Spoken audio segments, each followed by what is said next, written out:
Hey, everybody. Welcome to another episode of the Businessology Show. You know, on this show, we talk to people who actually know how to run businesses, and there's a lot of interest behind what they do, too. And I have a great guest. And if you are listening from Greenville, South Carolina, you already know this guest, Joan Herlong. She has been selling real estate in South Carolina, the upstate, for over 30 years. And her bio is so long, it's hard to read it all. But right now, she's the CEO of Hurlong Sotheby's International Realty. And let's see if I'm saying that right. And has about 50 agents and counting, offices in Greenville and Clemson. I've been reading her book. As is. Yes, it's a real estate book, but it's very good. And so you definitely want to read this book. So I'm excited to have Joan. And you know, normally our guests are virtual. So Joan is in the studio with us today. So Joan. Live and in person. Thank you so much, Jason. Thank you for hanging out with us. Oh, my pleasure. Yeah. This is me fun. Yeah. Well, so there's one thing in your bio. This is funny. And I probably understand why this is in here, but you've been selling real estate in the upstate for over 30 years, and then it says always full-time. Yeah, that's an important Now, distinction for me. Okay, I think we all get why you would say that, but what is the significance of always full-time? And that will tell us a little bit about you, too. Right. The significance is that most agents, most realtors are part-time. Yeah. They're dabblers. You know, according to the NAR, the average real estate agent, the average realtor, which means that they're a member of the National Association of Realtors. NAR, okay. The average realtor in the U.S. is a roughly 55, 56-year-old female who does 2.1 transactions per year. Okay. And per year, transactions. You have 50 agents, so y'all were, right. I don't know how many that would equal to. But your agents are doing a lot more than 2.1. If you're only doing 2.1, you're not really working in real estate, but you are saying that you're a realtor. Okay. You know, okay. And it's not like a law firm where you have to say, well, I'm a junior associate, or I'm the senior partner, or I'm the head of litigation. You just say I'm a realtor. A realtor. I'm a realtor. Yeah. And doesn't matter whether I'm wet behind the ears or I've been doing this for 20 years. Yeah. We have the same title. There's also broker, and in South Carolina, you can only become a broker after you've been a realtor for 3 years, after you've been a licensed agent for 3 years. But most agents are dabblers. Yeah, okay. And I have no interest in them. Yeah. Well, I have no interest in dabbling or in dabblers. Well, okay. And I know that about you and people who know that. Now, but you did, because part of your bio is you did raise 4 kids doing this. Yeah, I'm still probably in the process of that. Okay. The youngest is 32. Well, yeah, we did. We raised a family of 4. And the reason that I went into real estate, I had been in corporate America. And then I stayed home for 7 years. And I was doing freelance writing during those 7 years. But that wasn't an income stream. That was really to keep me out of a mental institution. Right. Okay? It was mad money. But I knew that I couldn't raise our children the way I wanted to if I had to get permission to go to a doctor's office appointment, if I had to get permission to go to a parent-teacher conference. Right. So, but my mother, which I touch on in the book, you talk a lot about your mom yes, in the I book. do. I do. That's the best part. So my mother was in real estate, but she didn't go. She was 40 when I was born. I'm the 11th out of 12. Okay. So I'm the tail end of a very large family. Okay. And when I was a junior in high school, she went and got a real estate license. Before that, she was doing tag sales. Before that, she was the chairman of every PTA, Mothers Club thing, what have you. Okay, yeah. And she also played tennis. She had sort of an obsessive personality. Okay. So whatever she was into at the moment, she expected the rest of us to be into it. All I in. started playing tennis at 10 because my mother was obsessed with tennis when she was 50. So then she goes into real estate, and I'm a junior in high school. And by the time I was a senior in high school, I knew that the one thing I would never do in life was sell real estate because your mom did. Oh, well, she was obsessed by it, Yeah. obsessed with it, and she made me hate it. There was never – if I was in the car with her – and by the way, it was a very it was an interesting concept to me when I was a summer girl, for my older sister. My oldest sister is 15 years my senior.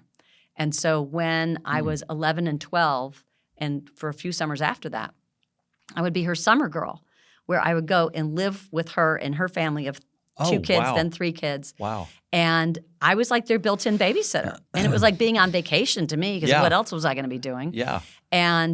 But it was fascinating to me that my sister would need to go and pick up one of her kids, and she'd start looking at her wristwatch a lot. And I'd be, because she's like, well, because she lives in Atlanta. Well, okay, we're on Peachtree Battle, and it's 3 o'clock, and I need to get, so I'm going to have to go this way or that way. And it was very eye-opening to me to see my sister as a mother who cared about being punctual. Okay.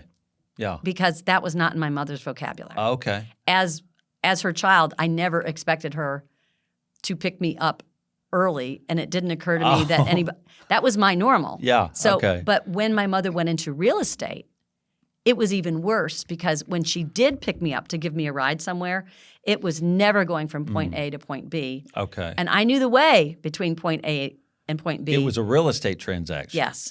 She would always take a detour. I mean, where are you going? Oh, I need you to drive by this one house. And so, I mean, I had a healthy loathing for real estate by the time I graduated high school. So I knew it was the one thing I was never, ever going to do. Well, it's interesting because people that know you, yes, you are really good at it. And so in a very well-known, not just an agent or a broker, but you've established a really, really strong brand. And it's not easy to establish a brand. Well, I'd say in a way that my mom helped me do that because there's my friend Greg who works for another company. He started out working for a guy that he learned a ton from this other guy, and he said, "I learned how to do it wrong." Which is good. And when you learn how to do it wrong, you know what right is. Right. And so did you learn to do how to do it wrong? Yes, I knew that if I was going to go into real estate, I wasn't going to do it any way that my mother did it. Do you perceive that as wrong? Yeah, my mother did it the wrong way. She was obsessed. She actually now let me make this clear. I did adore my mother. Okay. She passed away 12 years ago when she was 94. She had all of her marbles. She was a marvelous person. She had boundless energy, which is amazing when you have 12 children. Yeah, yeah. She spent over 9 years of her life being pregnant. I know. Can that you is imagine? amazing. Yeah. But she and my father, they're the reason that I have 4 children because it was as many as I could manage. I wanted a large family. Okay. And I had to lobby for the 3rd and the 4th. I had to lobby hard for them because 2 is a lot. Well, nowadays 4 is a lot of children. It's a lot. So that's a big family. It's very unusual now to see anybody who has more than 2. Yeah, for sure. And so I knew that there was an inherent flexibility to real estate in terms of parenting that I wouldn't get if I went back to corporate America. Okay. And I didn't want the 9-to-5 rigidity. Yeah. But the fact is, in real estate, I'm working when other people are not. Yeah. People want to see houses after work, during their lunch hour, on the weekend. That's how. Yeah. So you have to have that. You have to have that mindset that I'm working. My Saturdays and Sundays are often like other people's Mondays and Tuesdays. Yeah.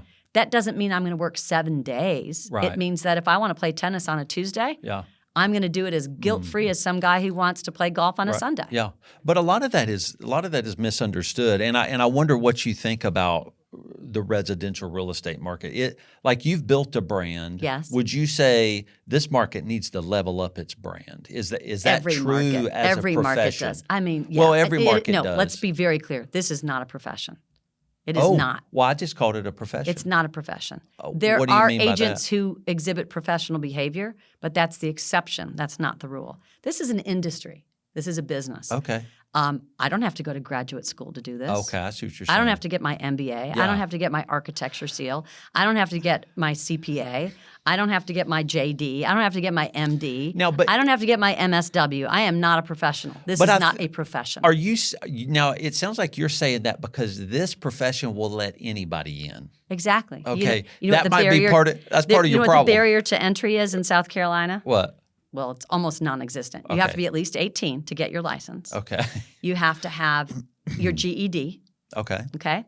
And you have to have, and this is the best part, you have to have a reasonably clean criminal record. Oh, Doesn't have to be clean. no. Has to be reasonably Right. clean. Just no murder. Well, I don't know. Oh, it may- I don't know. depends, I right? don't know. I'm not on the real estate commission, which what a great title for that body when you Right, think about it. yeah. Like Yeah, a but built-in pun. These people are coming into our homes. We would Right. hope they have no criminal Right. record. And you cannot spit without hitting a realtor in any market, but especially in the upstate. Everybody knows about 12 realtors. Mm-hmm. The question is, do they know 12 really good ones? Yeah. And the lowest common denominator, that was easy for me to say. Right. The lowest common denominator always drags everything else down. Well, that's true about any industry profession. Right. Well, and accountants too. Right. People go, well, accountants are like this. And I'm like, I'm not at Yeah, all like right. that. I was in rock No, bands you are growing not up. the Right. typical. You are not the typical so accountant. that's not it. Yeah. Um, You know well- what my accountant joke is? What? Do you know how to tell an outgoing accountant? He stares at your shoes Okay, no, I've heard that one. instead of his own. That's yeah. good. Yeah, ba-doom-sh. Yeah. It's- Not many great accountant No, jokes. that's good. Yeah. Well, it's just interesting. It sounds like you want the barriers to entry to be raised. Oh, in the, hell yeah. In the market. Well, I mean, why? Why do you want it raised? Because there are too many agents, and the toughest part of my business is not a tough client. I mean, that's kind of job security. Yeah. I kind of like tough clients, you know? And what I might think is a tough client, other people wouldn't, and vice versa. Yeah. But the toughest part of my job is when I'm dealing with an agent on the other side of the transaction who has no idea. What they're doing. Exactly. Do They you don't do know what part of they their don't job? know. Do you do part of You their job? end up doing part of their job, but you have to finesse it because you don't want them to know that you're doing part of their job. You know, it's hard because you want to get the ball over the finish line. Yeah. But yeah, that's maddening. And during the recession, our Association of Realtors lost about a third of its membership. Wow. And I was like, yes, Oh, that's great. That's great. That's I said, so funny. let's double the fees while we're at it. And people are like, you're mean. That's mean. I'm like, this is not a sorority. yeah. But a lot of people treat it Yeah. that way. Do you think, like, if agents are listening to the podcast, Doubtful. what would they be offended, like, at you talking about their industry? Oh, well, here's the thing. If that they're way? offended, it doesn't say anything about me. It says something about them. You know? This is because great. I'm talking about raising the bar so that everybody behaves in a professional manner. Yeah. Okay? So Yeah. that we have so that it becomes closer to a profession. It's Yeah. never going to be a profession. Yeah. But it is not a profession. Yeah. And let's not conflate that because it's insulting to professions. But I like to think that I have become, and my agents have been trained to be the realtor that professionals turn to when they are looking to engage in a real estate transaction because they know that they're going to get a professional level of service and they're too busy to do it themselves. Yeah. Yeah. Their most valuable asset is their time. Yeah. Well, it's you talk a lot about it in the book. Mm-hmm. Some in the early parts of the book, actually about how you worked and how you do work, and how you like working for the seller. Oh, yes. And Yes. a lot of agents, your mom did not like No, working for the seller. My mother said to me, I made the mistake one time of letting her come to work with me when she came to visit in Greenville. And I'm like, I'm never going to do that again. Right. Because she was second guessing me openly the whole time. But when we got back in the car, she said, why do you deal with all these sellers? They're like sick children. You have to go in and talk to them and say something to them, even though they're still sick and they're grouchy and Yeah. nothing. And Moms are great. yeah. But the thing is, what she didn't like, my mom liked to churn things. And that brings up another thing. Most agents are buyer agents. Yeah. Okay? Like 80%. Like I wouldn't know that, but Right. that's just you're just saying that's true in the Oh, Greenville yeah. market or any market. No, across the board. The Okay. vast majority of agents are not listing agents. Because when you're a listing agent, you're accountable to that person on a daily basis, and there's a lot of overhead. But there's also a lot of emotional overhead Yeah. in terms of sometimes you have to have tough conversations about, we've gone 6 weeks without a showing and we need to respond to the market. Or, Yeah. no, I'm not going to price your home $100,000 higher than what I've recommended because, I'm not feeling like a hoe this week. But the fact is, you're accountable to somebody. Whereas with buyers, you're just kind of churning it. And if they don't like this house, that's fine. I'll go sell them something else. Yeah. And it's less relational. On the other hand, about 40% of my personal business is buyers. And I was looking at the numbers in preparation for this for my company. And about 50% of our closings are representing sellers and about 50% representing buyers, which I'm delighted because That's cool. you can't be an effective buyer's representative unless you are familiar with and can anticipate what a seller is thinking and how the listing agent is going to behave. Conversely, you can't be an effective representative of a seller if you don't have any sense of what this buyer agent is going to be throwing at you and how the buyer approaches things. Yeah. Is the seller, would you say, as a seller's agent, Yes. you do a lot more problem-solving solution. It's the harder side of the transaction. Yes, but I enjoy the challenge. Yeah. I do. But I do. are you saying most agents don't enjoy the challenge, or it's just easier to be a buyer's agent because the thing sells itself? Well, it's or easier to something? be a buyer's agent because really the only skin you've got in the game is time.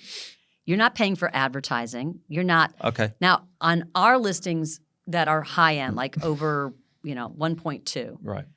we attend all first showings. That's time consuming. But do I have something better to do? It's your And business. Yeah. when I'm in a competitive situation, the seller will often say, well, I've also talked with Jane Doe at Jane Doe Realty, and she says that she doesn't think it's a good idea to attend first showings because she doesn't want to bother the buyer agent or get in their way. And my response is, I'm not working for the buyer agent. I'm working for you. Not interested in what the buyer Yeah. agent is thinking. I mean, I want to get along with them, but Yeah. my job is to make sure that the buyer is looking at my seller's property as thoroughly as the seller has been about maintaining it and in its best light. Yeah. And I've witnessed firsthand too often where the way a buyer agent, the average buyer agent, might show a property is to unlock the door and follow their person around. And they're not showing the property, they're just following them around. And they might look at their cell phone a few times, but they're not really engaged. And they follow them around. Oh, you like this? Great. You don't? Oh, okay, that's fine. Let's go to the next one. They are not trying to sell it. Yeah. Now, they're not trying to, they don't have to sell the buyer on it, but at least show the dang property. So Study it. I do it. Show it. I do it. And I make sure that, now I'm not trying to take over for the buyer agent. In fact, I had one buyer agent, it was a Sunday morning showing, it was about 11:30. And I've got a lot of other things to do at 11:30 on a Sunday morning. But we had a showing appointment, and it was a high-end listing.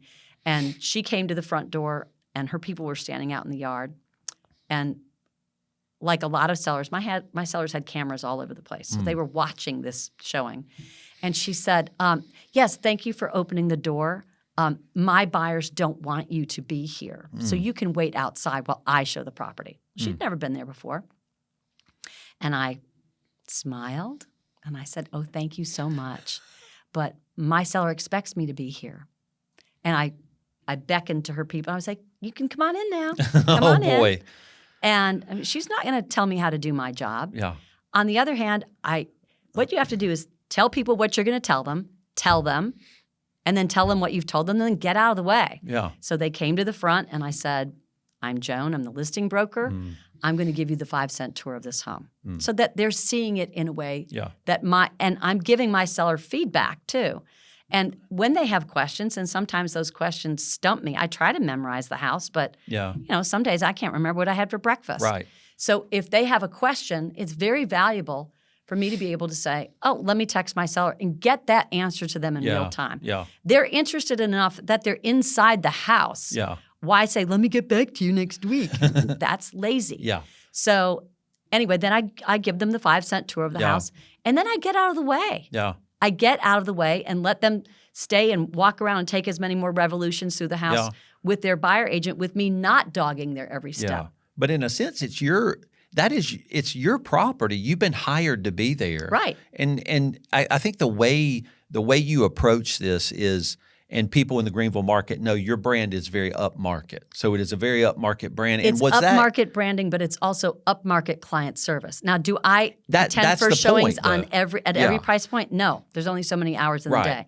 And when you're talking about something that's 1.2 or higher, you can legitimately ask for 24-hour notice and what we call VOF, verification of funds, or a bank letter. Okay. Because tire kickers are not welcome. Right. You can't. An upper-end seller isn't going to take a contingency contract anyway. No. Okay. So So you do that work differently right. than you do. But I mean, if it's a house that's listing for $600,000, no, I can't be there for every first showing, because if we put that barrier in there that you have to ask for 24-hour notice, your competitors at 600 aren't doing that. They're asking for 2-hour notice. So you don't want to put your seller at a disadvantage by virtue of being there. Okay. So yeah, it's a fine line. Okay. And there are some sellers that they get a little bit anxious. Things aren't. They're not getting as many showings as they want, and they think it's because of the 24-hour notice. They think it's because, and I'm like, that's fine. If you want to remove that, that's fine. But I can't attend because my calendar is full, Right. and I can't drop everything, and that's the trade-off. Yeah. So anyway, Yeah. it's a higher level of service. Yeah. I mean, and that's why. Now, are you saying like if you have a higher level brand, did you do it on purpose, or did you just offer high service because that's who you are, and a brand responds, the market responds and goes, well, you need to hire Joan Herlong or her agency. Yes, I would say so. That a lot of people in any business want to think that so-and-so got lucky. You make your own luck. You do make your own luck. I've worked my butt off. Yeah, well, I work my butt off too. Yeah, and that's how that works. Part of what I love about real estate is that you eat what you kill. Yeah. I was a great waitress. Yeah. I was a great waitress. I waited tables 4 summers, 2 summers in high school and 2 summers in college. I made bank. Yeah. But 'Cause you you worked don't hard. make bank if you Yeah. don't work hard and you don't do a good job. You're getting immediate feedback. Tips are a form of consulting. They're telling you whether you're doing a good job or not. No, that's cool way to look at it. Now, sometimes you get stiffed, and that's also a form of consulting too. That Right. you have to roll with the punches. You can't win them all. But so I really like the eat what you kill aspect. And let me be clear: when I went into this business 31 years ago, I kept asking all the different brokers that I was interviewing with, I can do this part-time, right? Because, I had these 4 kids. Yeah. The oldest was 9. The youngest was 1.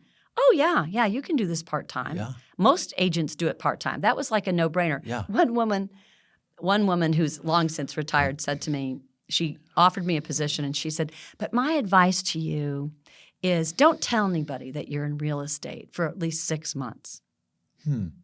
And Why did she say that? I couldn't understand that. And she said, well, the chances of you actually selling anything in your first, you don't want to embarrass yourself. Oh, okay. I sold something in 2 weeks. She's like, well, you don't know who I am. Yeah. Well, the thing is, so after about 6 weeks, I went to my broker in charge, and I said, you said I could do this part-time. Like it was his fault that it wasn't working out that way. He said, yes, one can do this part-time, but you don't seem to be able to. This is a you problem. This is a you thing. And I think a lot of what, I was a young mom at the time. Yeah.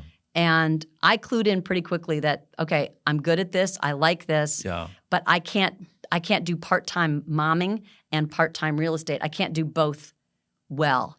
So one of the leaps of faith that you have to take, or that I had to take, is we hired a nanny. And that's in. So I'm managing somebody at home, and I'm managing her management of the kids and coordinating all that.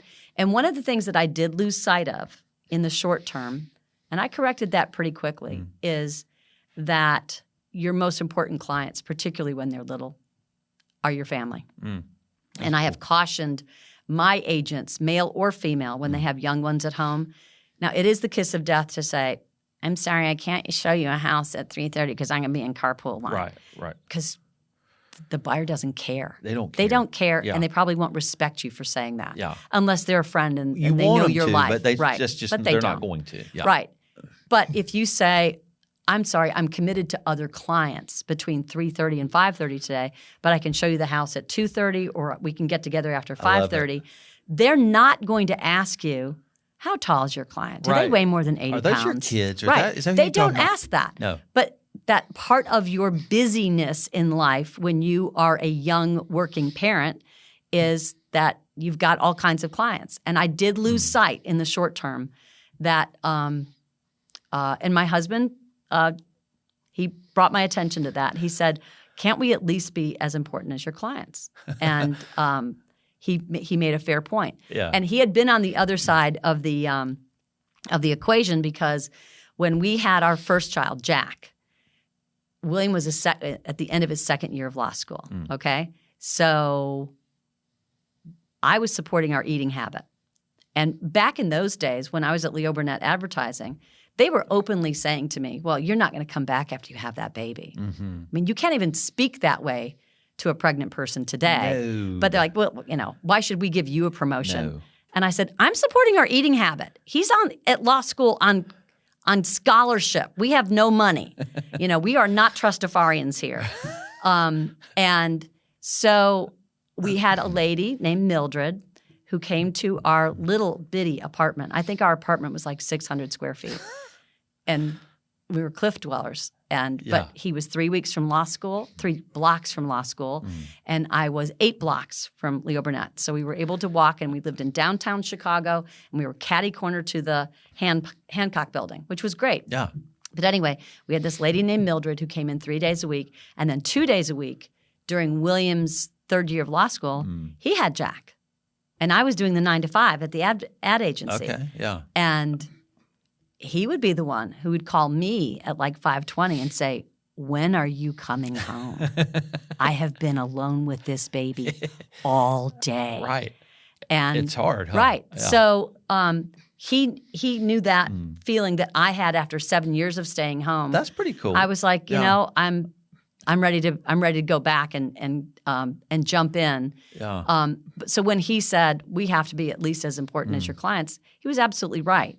And that's the same advice that I give my clients who have kids at home today. Yeah. Don't make them take play a second fiddle to your clients. Right. They are important, but also don't use your kids as an excuse not to serve your clients. Right. Well, there's probably that's one lesson in leadership with your agents because you really at this I've lived point, it. You're kind of a leadership coach to them. What are some other things you want your agents doing at Hurlong that maybe they would get away with somewhere else? Like what are the stringent ways you want them to become to be able to be an agent with y'all? Do you accept anybody? Oh, hell no. No. I don't know. Maybe you do. But that's a really good question because there's no shortage of companies They'll anywhere. take anybody. They'll hire anybody and Right. they will fire no one. Right. Okay? But you don't if do you're that. If you're unhappy at your real estate firm, ask yourself, does your management hire just anybody? And when was the last time they fired a bad apple? Oh. And if you can't remember the last time they fired a bad apple, give us a call. Okay. Anyway, because the bigger that a company gets, that any company gets, and particularly in real estate, the more it means that they are settling for warm bodies. Yeah, I don't sure. want warm bodies. That doesn't help anybody. I once had somebody who made a decision. It was a positive parting of the ways, but she made a decision to leave our company and go somewhere else. And she said, I don't want to work this hard. I don't like the fact that because we have this Teams channel, and we also have a Monday morning group like Zoom call. Where we talk about our new listings. With everybody on your team. Okay. Everybody who wants to be on the call. Oh, okay. And she said, I don't like the fact that I'm rarely the agent who has had a recent sale. I'm rarely the agent who has a cool new listing. Yeah. But I don't want to work any harder than I am. Yeah. And so it wasn't the right environment. Yeah. You know, I was talking about the average realtor earlier. The average realtor in the U.S. is a 56-year-old female who does a couple of transactions a year.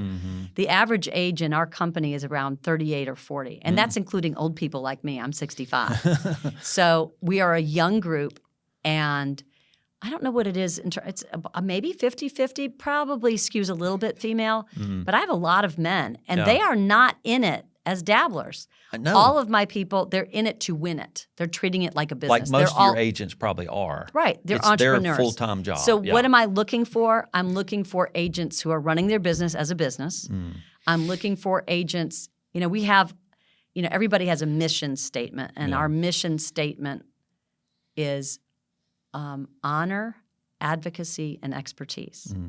But our slogan, our motto, which you see framed all over inside the building, is do the right thing, even when no one is looking. And there are lots of people in this industry that don't even care if somebody's looking. Right. They don't care about doing the right thing. Right. So it's really a baseline of integrity. Yeah. The other thing is I don't make money off of my agents unless they're making money. A lot of other companies are fee-based, where you're paying desk fees or you're paying marketing fees or whatever. So that means that if I had a fee-based company and you were working for me, I wouldn't care if you were selling or not, because I'm getting money out of you every month. It's a business model design. But that also attracts warm bodies who want to be able to say, I hang my license at such and such. Right. I'm really not interested in that. But the broker doesn't care, right? Because they're like, the more agents I can get paying me a fee for the desk, right, I just make more money, and I don't even care how these people operate. Right, but I do care how they operate because it's a reflection. It's my name on the door. Yeah, and I'm very sincere about. It's not do as I say, it's do as I do. Now, I make 20 mistakes a day. There's no doubt about it. But part of the whole work ethic thing is not don't ever make a mistake, but let's talk about what we do about our mistakes so that we make fewer of them. Yeah. And in the book, I talk about teaching moments. Yeah. And I started that long before I was part of Sotheby's. I did it. I didn't want sales meetings to be forgettable and missable. Okay? So the last 30 minutes of every sales meeting is teaching moments. And I have a notes app on my phone. Yeah. So every time something comes up during the intervening month between sales meetings, because we have sales meeting just once a month, because I hate meetings for their own sake. Right. Yeah, I do. I'm like a caged animal. But so if you were one of my agents and you came to me and said, you know, I've got this obstacle in a deal. Yeah. I'm more than happy to do deal doctoring and help them work that out. Yeah. But if it's like, wow, this is not something I've thought about before, that becomes a teaching moment. It is not the throw Jason under the bus moment. Right. Because that agent was like, oh, is this going to be a teaching moment? Oh, good. Oh, good. So they get the floor. Yeah. And it may be a mistake that they made, but it's not like, let's pillory Jason. You're learning together. Everybody's a good meeting. The hallmark of a good meeting to me is everyone leaves the room a little wiser, a little smarter. Yeah. You know, because we've all exchanged helpful information. Yeah. And that's part of the rising tide lifts all boats. Yeah. Well, so it's obvious, and people know this locally, that your brand has taken a buttload of work. But I am interested about your brand. Their work, because Hurlong has always been the brand, right? It's just been your name. Ever since I got married. Yeah. What is this? Am I saying Sotheby's right? You can say it any way you like, but it's Sotheby's International. Okay. Realty. So what you did is you align with Sotheby's International. Well, which I know that as aligned something with other them, than real estate. But they came knocking. Okay. Okay. They came knocking. But why would you consider taking on the name of another brand? Now, it's a well-known high-end brand. Well, at first I was like, I don't want to talk to you. Right. This guy, this gentleman who's become a close friend, and his name is Finley Hare. Okay. And he kind of looks like, an English professor He's got gentleman. He's got a He's name. a wonderful Southern gentleman. Yeah. And he called me up, and this was in February of 2017. And it was right around Valentine's Day. And he called me and left a message. We don't know each other. my name is Finley Hare. I'm with Sotheby's International Realty. You have been on our radar for a while, blah, blah, blah. And I'm going to be in the area next week, and may I come, and can I have 30 minutes of your time? And I was like, the Groucho Marx thing. Why would I want to join a club that would have me as a member? Right. It was very suspicious. Right. Yeah. So I mentioned it to my son, Jack, who is now broker in charge of both offices, and he's also our chief strategy officer. And he was like, well, you're calling him back, aren't you? I was like, no. He was like, yes, you are. It's pretty cool. Call. What's the harm? Yeah. What's the harm? But yeah, I was originally kind of suspicious.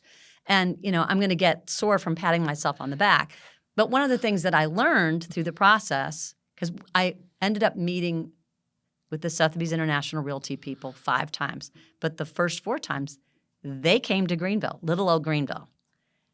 Where are they from? They're in Madison, New Jersey. Okay, but they're all over the world. But Yeah, the North American headquarters they're in Madison, New Jersey. So they flew down to Greenville. So it's pretty heady stuff that the CEO came, and then the COO came. Wow. And then they flew William and me, because he's also my in-house counsel, up to New Jersey. And it was pretty heady stuff. But one thing I learned in the process was, if I had thought to myself in January or February of 2017, before they tapped me, if I had called them up and said, I'm willing to speak to you people. They would not have spoken to you. They'd be like, thanks, no. I don't know you. No. You get tapped, but you don't. Yeah. Okay. So, and I didn't realize that at the time, And well, you were just doing your thing. Right. I was building doing the my company. thing. Yeah. And after a year of being out on my own in a recession, Yeah. I had become the number 1 agent by sales volume in the greater Greenville area. So I was working my tail off, and that's what brought me to their attention. It was my production, and it was also my average sales price. So they saw that I was living in the high-end space. It's just numbers to them, right? So, Yeah. So Well, people no, go, it's you're not just lucky. numbers. You're lucky they came after you. Oh, very lucky. But it's yes. but it's I not wasn't true. looking to be looked at. No, and they were looking at numbers. There's like, look, I want these numbers Well, on my they start charts. out looking at numbers, but they do a really deep dive into who you are in the market, because in your market, social media and all that kind of stuff. And my advertising is a little bit different because I'm a little bit different. Right. And it's a little forward. And one of the things, it's a little cutting edge. And one of the things that I was concerned about was, I don't want to give up my identity. Right. I don't want to give up my unique personal brand. Yeah. As cool as the Sotheby's International Realty brand is, it's cool. It's amazing. Yeah. I didn't want to give up my identity. And when we were up having this meeting, and it was William and me on one side of this long table in a conference room, and there were like 6 guys on the other side of the table. And I said, well, let's talk about advertising and marketing, because they have such marketing muscle. Yeah. And they have these great annual ad campaigns that we have the option to opt into or not. I can use it as much or as little as I want. And I said, I have somewhat of a unique approach to advertising, and I do all of my own copywriting and all of my own art direction. And they said, yes, we're well aware of that. So their chief marketing officer, their CMO, all this on the big screen, it's like all the ads that I had run, like, for a good house called Joan, all that stuff was up on the screen one by one. And I was like, this is kind of Big Brother. I mean, and they said, we know who you are. That's why we called you. Yes, exactly. Yeah. And so, and when we were going from the hotel in the cab at that time, because that was pre-Uber, we were like, okay, we're just here to collect information. We are not signing up. We're not signing anything. We're not signing anything. We're just here to collect. We're not going to get overwhelmed. We're not going to let them snow us. We're just this, little boutique company in Podunk, Greenville, South Carolina. We're just collecting data. Right. And so they we took snowed you. Oh, well, no, they didn't snow us. They wowed us. They wowed you. And we take like a restroom break. And so everybody gets a 5-minute break. And William and I are left alone together walking down the hall. And we look at each other and we go, this is so cool. This is so cool. They probably had microphones all over the place. They went, suckers, we got them. But the thing is, they gave us like a 40-page contract, and then William wrote a 12-page addendum. They're like, of course he did, yeah. And they're like, as an attorney. Well, he's an attorney. Yeah, they're right. like, that's not what we do. I was like, that is what William does. William does it. You haven't experienced William. Yeah, so William's going to have to give him some time. And it was just about clarification because one of the things that I've learned in using contracts constantly in what I do for a living as well as what William does for a living is when you have gray area in a contract, that is where the mold of conflict can thrive. Yeah, that makes sense. So it was not like trying to set terms or change terms. It was more clarification. 12 pages of clarification. And they didn't make any changes. They They signed it. Yeah. Okay. So then we signed that in July of that year, and then in September we launched. And they have kept every promise that they have made to me and then some. And that is really amazing when you think about a corporate entity. Yeah, sure. The other thing is you said, why would, I'd built a brand. And the really interesting thing about Sotheby's International Realty, and I don't know if you've noticed this, but my name comes first. Well, I was going to say Hurlong, Sotheby's International Realty, or it's Peace, or it's Ravenel and Associates, or it's Encore. It's whatever the local, because it's local expertise with global reach and influence. And they stand by that. They absolutely do. Yeah. Whereas, with other companies, it's blah, blah, blah, local, blah, blah, blah, local. We are local and worldwide. Yeah. We tell our agents, and I cannot take credit. This is one of Jack's really good concepts, really good ideas.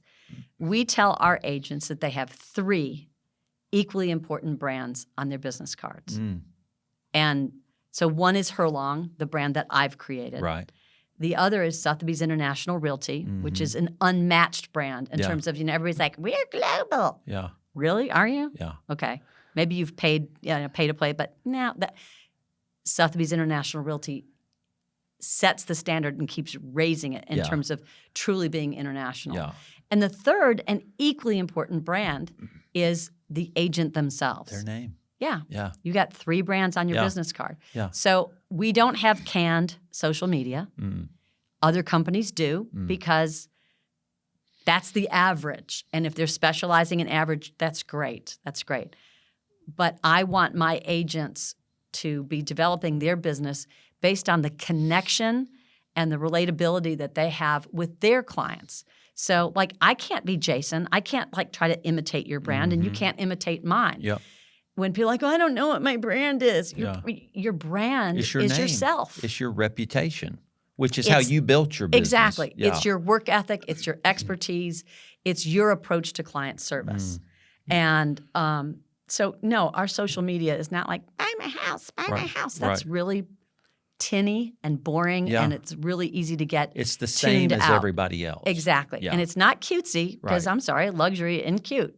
It's not cute. No, it's not meant to be cute. It is all about presenting our clients' properties in their best light to qualified people, and it's also about highlighting I've got one of my associates, Pat McNamara. He's a land specialist. I love, Pat, he's been in the business longer than I have, and he's not older than dirt. He's about my same age. He's just been in the business longer, since 1984. He speaks land and tracts and acreage better than I speak English. Yeah.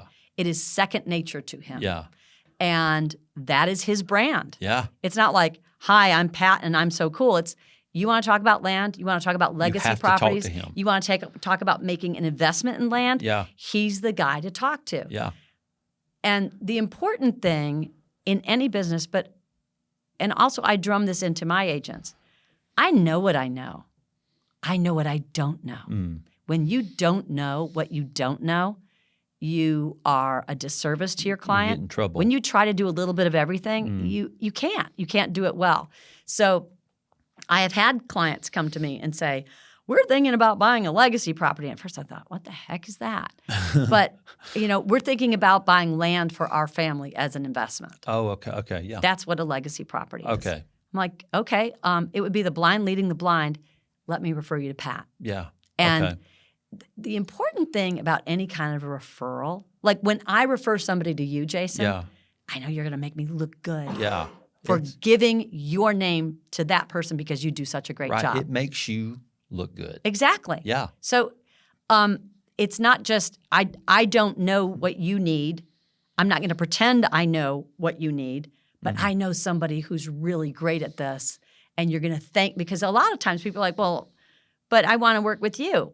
No, you really don't, because I'm a spaz in that. It's like Yeah. nobody's asking me to be their IT sub. Yeah.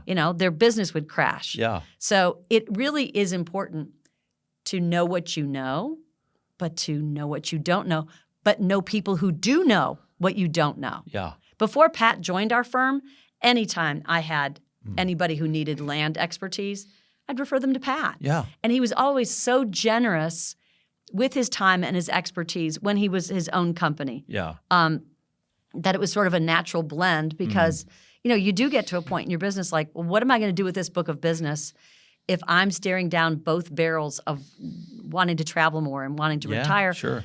Do I just hang up my cleats and walk away? Yeah. Or do I train someone else? And so I have at least one other agent who's learning to speak land fluently by being Pat's apprentice. Okay. This is good stuff. It is. Well, okay. So as we're wrapping up, Boy, the time has flown. Are I we know. wrapping up already? Yeah. Listen, Okay. I really do talk a lot.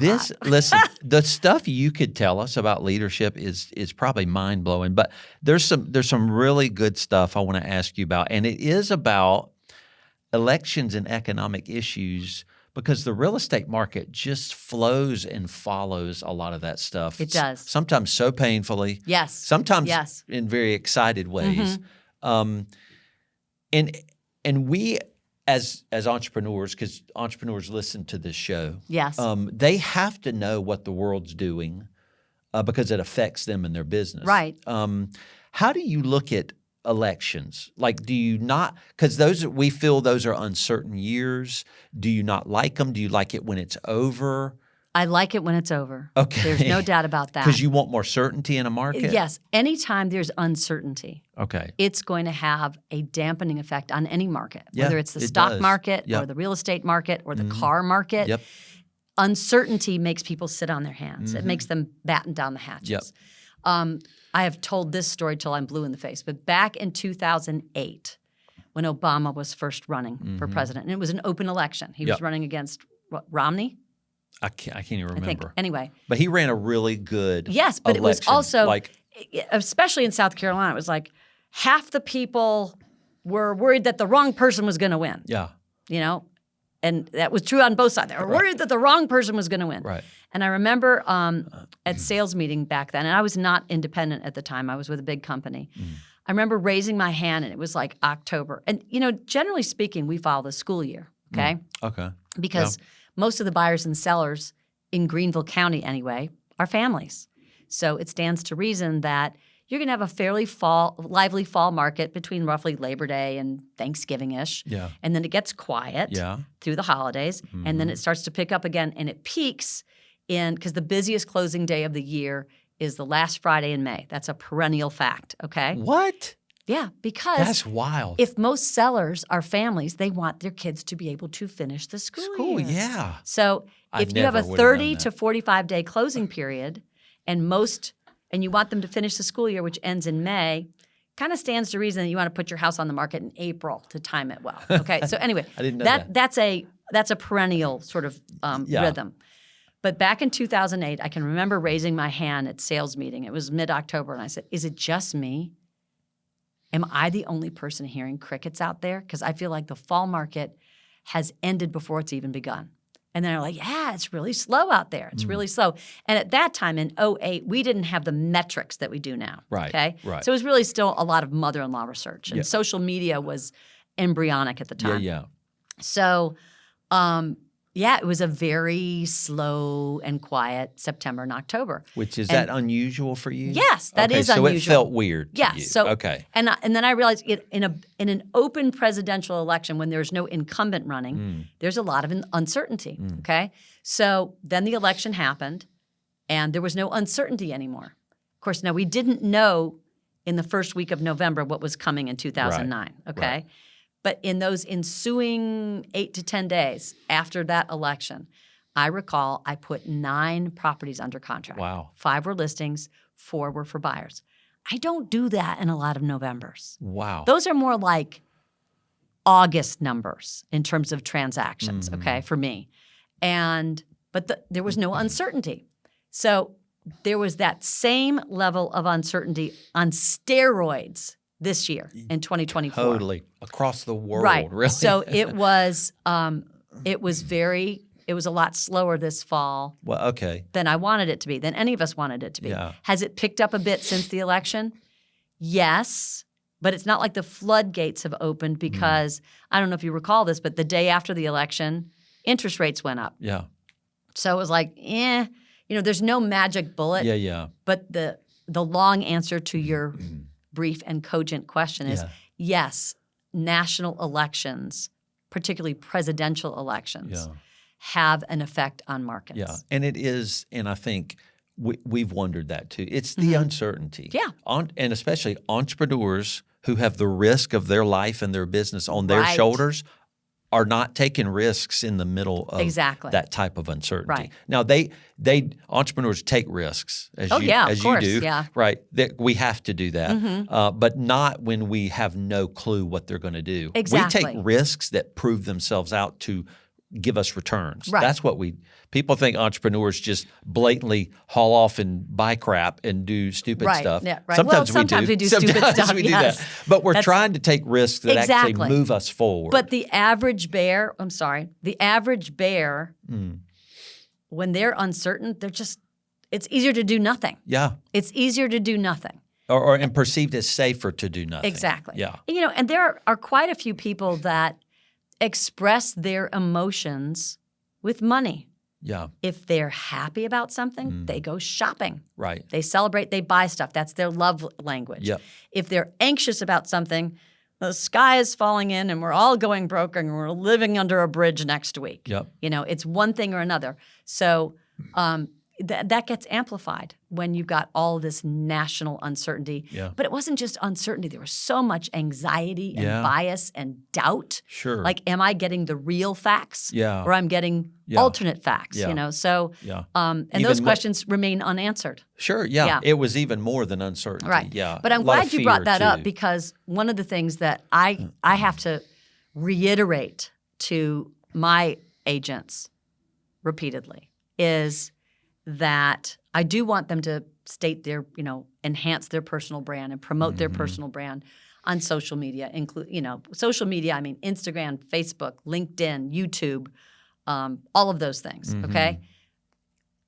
But I don't care what your politics are and I don't care what your religion is because those two things and sales do not mix.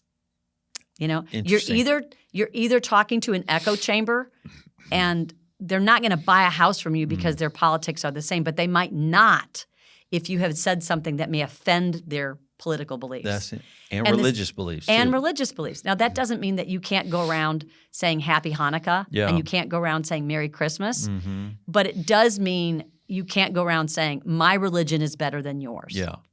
That's kind of anti your own religion, isn't it? Right. I mean, isn't the core of most religions be nice? Right. Yeah. And a lot of people lose sight of that. It does have an effect, and you're just talking about how to be a good business person. Exactly. It's and remember, basics, you right? are in business, and a lot of agents will bristle and say, "Well, you can't tell me what to do." I'm like, "You're right. I'm not telling you what to do, and this is not censorship because I'm not the government." Right. But the analogy that I think or the metaphor that rings true with them and helps them understand is like if you want to march in a parade in downtown Greenville with the brown shirts, okay? You want to goose step down Main Street with the brown shirts. And didn't that happen in Cleveland recently? I don't know. I can't remember. Go ahead. Go ahead. I on one level, I applaud your civic involvement. Just don't wear my company T-shirt. Okay? Right. And when you post about stuff like that on social media, you're wearing my company T-shirt, and you don't have the right to speak for me. Right. And you don't have the right to speak for everyone else in this company because there is a great diversity of opinions and beliefs, and that is not fair. Right. And it's also not relevant. Right. It not is relevant. not relevant. Yeah. Good stuff. Okay. This is good stuff. All right. Okay. I'm going to leave you with one last question Okay. here. Well, it's a dual question. Okay. A go and no question. So, what should business owners go do now? What should they go do? And what do you think business owners should be saying no to?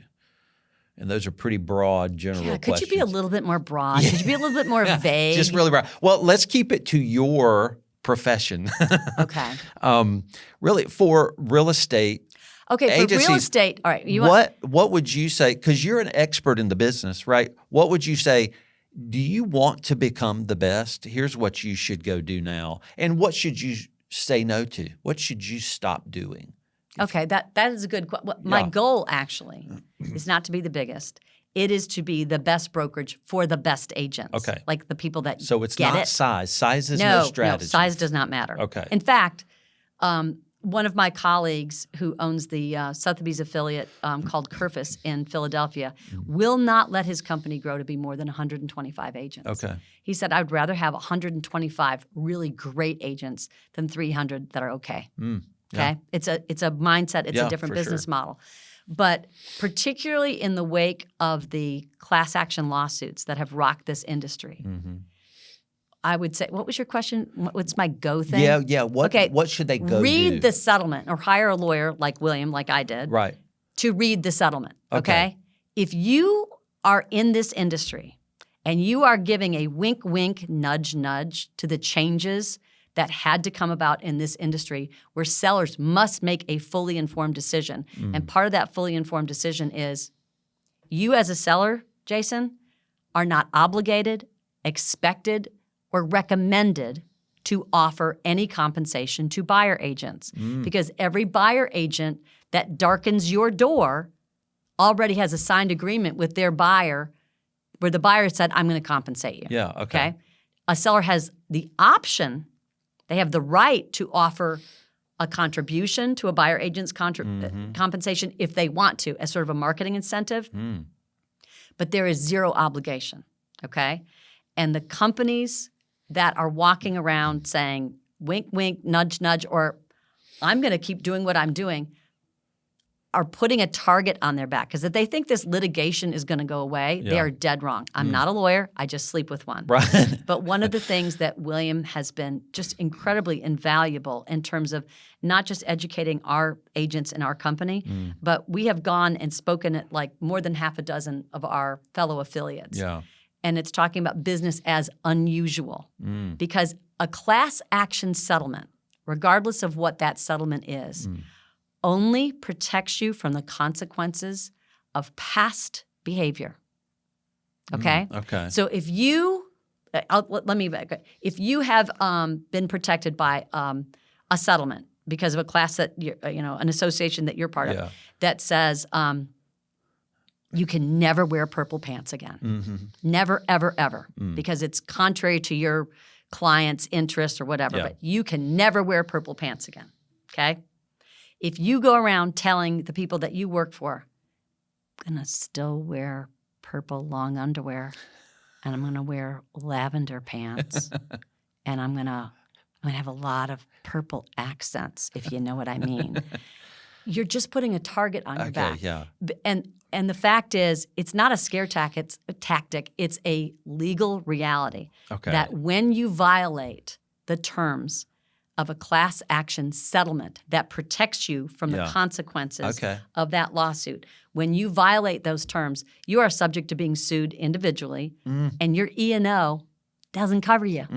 You are really putting yourself, your company, and your agents at risk. So, and the thing is, thanks to our parent company is called Anywhere, and it owns Sotheby's International Realty, Better Homes and Gardens, Century 21, Coldwell Banker, Corcoran, Cardis Relocation. It's a large conglomerate, okay? That is huge. In their wisdom, they made a settlement in the summer of 2023.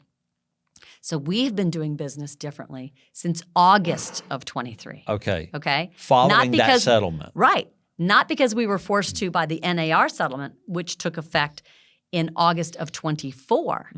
We've been doing business fully informing our sellers for well over a year. Okay. Our business has only increased. Yeah. Transparency, honesty. It works. It works. Yeah. But there are so many brokerages and agents out there who are like, this is ridiculous, and this is all about lawyers getting rich. And it's not about, maybe we were doing business the wrong way. Maybe we were telling sellers that they had to do something that they did not have to do. But regardless, it is a settlement. It is a settlement. You must follow the settlement. Exactly. Or But you a lot of people in this industry, not profession, have not. It's not that they haven't gotten the memo; they refuse to read it. they're just ignoring it, thinking, Yeah. I don't have to do that.